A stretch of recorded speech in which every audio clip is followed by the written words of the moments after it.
Chicken curry ఇలా చేశారంటే restaurant స్టైల్‌లో అయితే ఉంటుందండి. టేస్ట్ కూడా రెస్టారెంట్‌లో ఏ విధంగా అయితే ఉంటుందో అదే విధంగా టేస్ట్ కూడా ఉంటుంది. బ్యాచిలర్స్ సైతం ఈజీగా చేయొచ్చండి. నేను 1 కేజీ చికెన్ తీసుకొని శుభ్రంగా 4, 5 సార్లు వాష్ చేసి కొద్దిగా ఉప్పు, ఒక స్పూన్ కారం, ఒక హాఫ్ స్పూన్ పసుపు వేసి చికెన్‌కి బాగా పట్టించేసానండి. ఇలా మ్యాగ్నేట్ చేసిన చికెన్‌ని ఒక హాఫ్ అన్ అవర్ అయితే పక్కన పెట్టేశాను. ఇప్పుడు మసాలా అయితే ప్రిపేర్ చేసేస్తున్నానండి. ధనియాలు, జీలకర్ర, చెక్క, మొగ్గ, ఎండు కొబ్బరి, అల్లం, వెల్లుల్లి తీసుకున్నానండి. నేనైతే మిక్సీ జార్లో వేసి మెత్తగా అయితే పేస్ట్గా చేసేసానండి. పేస్ట్ పక్కన పెట్టి స్టవ్ మీద ఒక బాండీ పెట్టానండి. ఒక 3 స్పూన్లు ఆయిల్ అయితే వేస్తున్నానండి.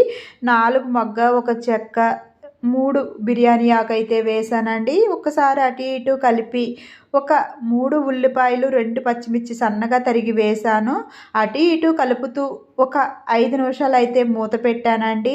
5 నిమిషాల తర్వాత మూత తీస్తే ఉల్లి ముక్కలు మెత్తబడ్డాయి చూసారు కదా.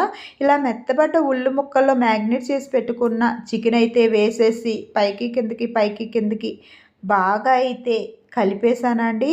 తర్వాత మూత పెట్టేసానండి. ఒక 10 నిమిషాలు మూత పెట్టేసరికి చికెన్లో ఉన్న నీరంతా కూడా చూసారు కదా, చికెన్లో ఉన్న వాటర్ అంతా కూడా ఇలా బయటకు వచ్చేసిందండి. ఇప్పుడు మిక్సీ చేసి పెట్టుకున్న మసాలా పేస్ట్ వేసేసి పైకి కిందకి బాగా కలిపి ఒక 2-3 నిమిషాలు అయితే మగ్గించేసానండి. ఆల్రెడీ మనం ఉప్పు కారం మ్యాగ్నేట్ చేసాం కాబట్టి ఇంకొక స్పూన్ కారం, రుచికి సరిపడగా ఉప్పు, ఒక హాఫ్ స్పూన్ పసుపు వేసి పైకి కిందకి బాగా కలిపి కొద్దిగా నీళ్లు వేస్తున్నానండి. మిక్సీ జార్లోనే వేసిన నీళ్లు కొద్దిగా అయితే వేసి అటు ఇటు కలిపేసి మూత పెట్టేస్తున్నానండి. 15 నిమిషాల తర్వాత మూత తీసి ఒక్కసారి అటు ఇటు కలిపి ఆచి చికెన్ మసాలా ఒక స్పూన్ వేసి ఇంకొకసారి అటు ఇటు కలిపి మూత అయితే పెట్టేస్తున్నానండి. ఒక 10 నిమిషాల తర్వాత మూత తీసి చూస్తే గ్రేవీ అయితే బాగా చిక్కగా అయితే అయిపోయింది. చివరిగా కొత్తిమీర చల్లి స్టవ్ అయితే ఆఫ్ చేసేసానండి.